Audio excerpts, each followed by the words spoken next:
The Tiefel Symposium was designed to provide opportunities for students, faculty, and staff to work with industry in a way that would expand our understanding of hospitality. So we hope that this symposium would not only initiate dialogue amongst ourselves and amongst industry to students and industry to faculty, but we're looking that through this process of incubating this type of conversation and knowledge and dispersing it, that it will have a ripple effect throughout the community at large. So we're the hospitality industry. You know what hospitality means? Love of a stranger. When you have diverse teams, diversity of thought, perspective, and experience. Why do you want diversity? Thought, perspective, and experience. I didn't say color. Diversity of thought, perspective, and experience. You get the best results.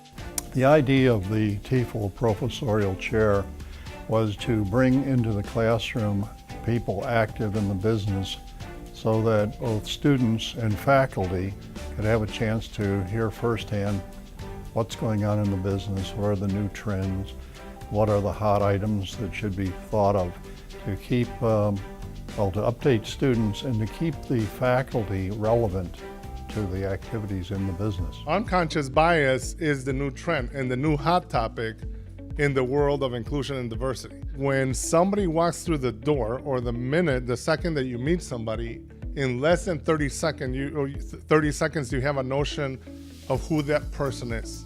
I'm thinking that, more engaged with the people around me than I thought. Bias is a tendency or inclination that results in judgment without any control. And that's what happens with unconscious bias. We tend to exclude, and we tend to really ignore that person or that individual, or that setting becomes invisible.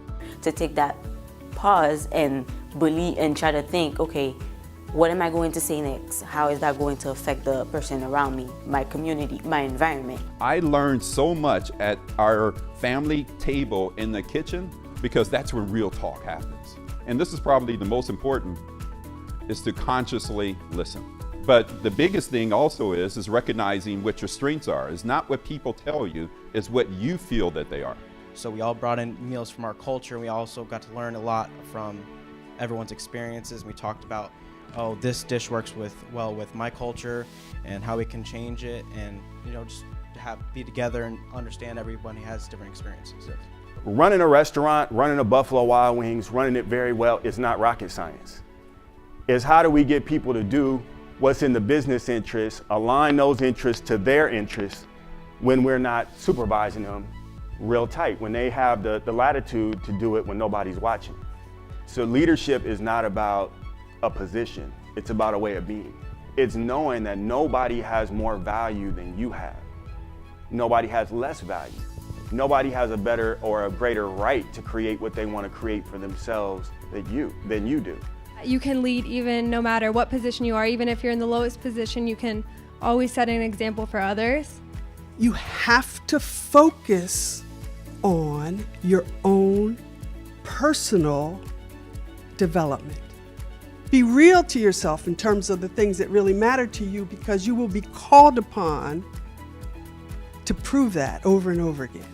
Your credibility, you have to establish yourself as someone who gets things done. We have an opportunity, because of the tremendous diversity that exists here, to become an incubator for inclusion. You can position Miami as the place to go to learn about this. Those great sailing ships aren't meant for the harbor.